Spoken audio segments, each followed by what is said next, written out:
Hey, what's up, everyone out there? Thank you so much for joining another Addicted Fishing podcast. It's been a little bit since we've been in this one because we've been live fishing, we've had events, we had elk camp. We just had a lot of things going on, so Too many things. Too many things. What is too many? It's like too many things, like too much fun. Exactly. It's never too. You can't be doing too many things. The fall's it's a hard time of year in a good way because you're like Jordan always talks about how it's like there's too many damn things to do and it's hard to pick. It's like hard to pick where to go, what to do. Not enough time. Even to sleep. Cam now he's even added more because now he's got bass tournaments. So now he's got hunting, good fishing, bass tournaments. Then you got to try to figure out your family in there a little bit. That's, Yeah, That's what the evenings are for. It gets darker earlier, so you're off the water and you're out of hunting a little earlier. that's true. You know? That's true. That's true.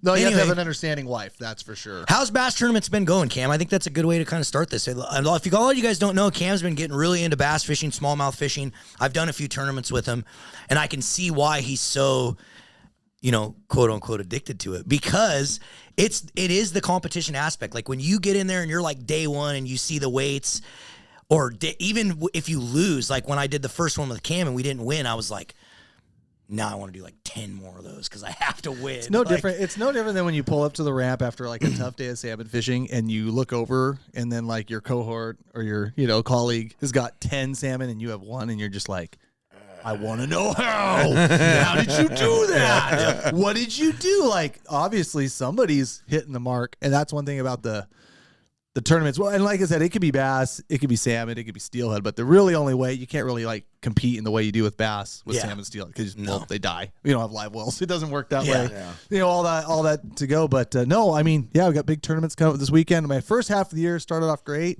Took a bunch of qualifiers, took a bunch of top fours, did really good. Last couple tournaments, not so great. Finished one out of the money at the national semifinal 2 weeks ago for TBF. And then got a big fish tournament this weekend in Boardman because a lot of people think that, it's bass is only summertime.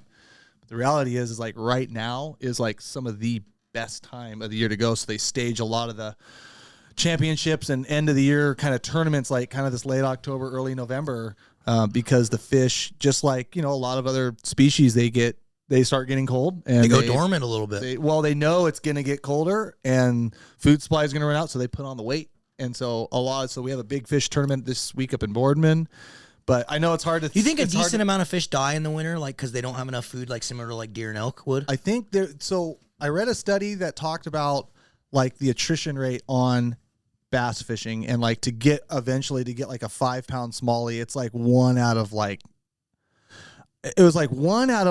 800 or something like that for like to get to a 1-pound fish because they just get eaten by all the other crap that's out there, all the walleye and baby salmon, who knows what's all eating them. But then when you get like from like the 1 pound to 5, it's still like another astronomical number. It's like in the it takes like more than 1,000 smallies to produce something that can be in that like 4 or 5 pound range. That's why you don't see very many of them. Well, no, that's also why you should not kill them, guys. No, we should kill every single one of them.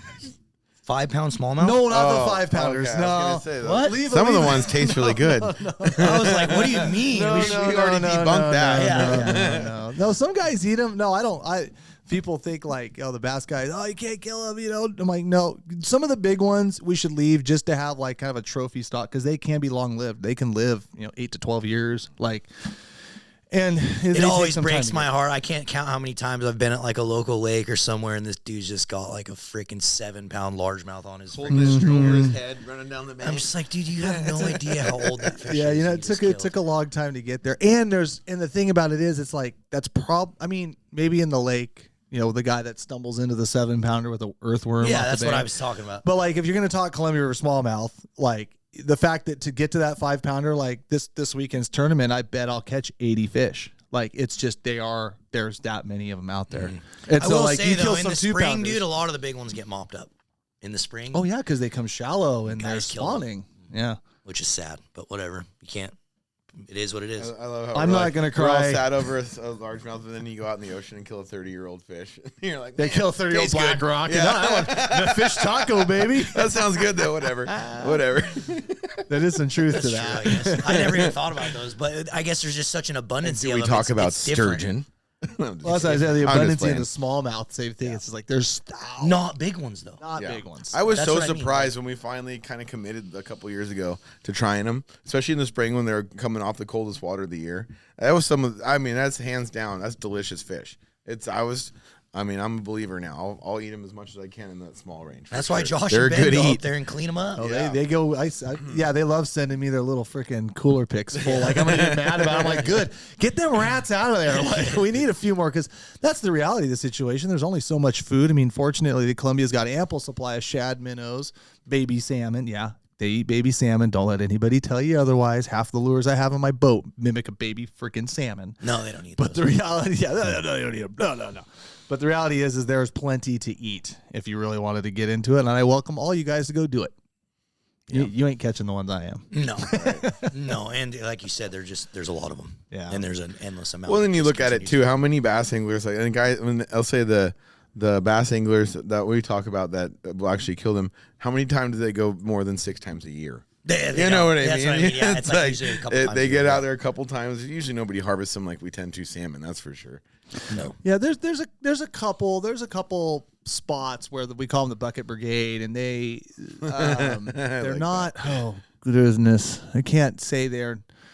Not even talk about what you're gonna say. I already know what you're gonna say. Yeah, they're different. They're different people. I mean, I don't know. It doesn't matter. Whatever, and they can do it. And there are some very popular spots where those guys can just get numbers. But a lot of the tournament guys will stay away from there, knowing that a lot of the a fish surviving off that point or using like that water access to access some backwaters. Those situations. Like, a lot of the tournament guys stay away from there because they know like the odds of a fish living there for 10 years is probably smaller. Mm-hmm. So we worked other areas, but there's a million rock piles on the Columbia River. That's a joke. If there's a rock on Maybe it, a billion. if there's Maybe a a rock in billion. the Columbia River, at some point in time, there's a smallmouth on it. Yeah. At some point in time, like there's smallies on it. So For sure. Some of those little areas are fun though if you want to catch a lot of fish. That's for sure. I think if more when people, I took my sled into that one area, my big quaw, and I took it through that little tunnel, and dude, we caught 70 fish in there. It was crazy. if people realize how, it's probably a good thing. Like, people don't realize like how fun it is, but the reality is like you can. It is fun. You can go catch 50 to 100 fish. Yeah, They're good fish. They're hard fighting. They will rip you up, and then then you add the tournament aspect into it, and then you go buy a Camus and you're in. that's how it works. Exactly. That's how it works. But What have you been doing, Jordan? We've been running all over filming. We actually Sneak peek some new videos Yeah, that are coming. there's some. We just got done doing a 48-hour challenge. We hiked in to a wilderness area and stayed in a little 100-year-old cabin. It was a 3-walled cabin. I don't know why they didn't just add another wall to it. Honestly, it'd be a pretty sweet just hang a cabin. tarp and make it a wall. Yeah, pretty much. Oh. I think that's what a lot of people do. Lots of foraging videos. Some of the addicted ones coming out. We're about to launch on a 4-day trip down a wild and scenic river in Southern Oregon, and see some pretty cool stuff. They've been having some record runs down there, so it'll be a really neat combination of adventure and hunting. And we have a deer tag for the trip too, so it'll be a lot of cool Sweet. stuff. And we're staying at over 100-year-old lodges along the way, so it'll be a lot of history in the video. It'll be a very cool like movie format style of video coming out, and another one coming out probably within the time you guys hear this. It'll probably be out. Yeah, we did a Central Oregon series, the trout series, where we chased 5 species in 5 days, in some incredible country, and got some really nice fish. I love these challenge videos, and I think everybody that watches YouTube YouTube channel loves the challenge videos too, because it pushes all of us when we go on these trips. We have a really cool one planned coming up where we're going to Steelhead Alley on the East Coast, and when we challenge ourselves like that, rather than just going to the home water, I think it really resonates with For a lot of sure. the people watching. I think they really enjoy it, so we're happy to keep bringing it. It's been a ton of fun making them. We got a lot of good stuff coming. Well, it's nice because it makes it such more organic footage. I'm not going to say anybody's really fake when they go make a video when they've been doing it a long time. But if you're not doing something new that's challenging you or causing you to show any emotion, it's hard to make something people want to watch. Yep. It really is. So when we get Well, to go that's do why this you see stuff- so many YouTubers put themselves in uncomfortable situations, because that's what they know people want to watch. They And don't they want to enjoy see it. you And go they out enjoy and it. smash fish. They want to see you go out and struggle like they struggle. Yep.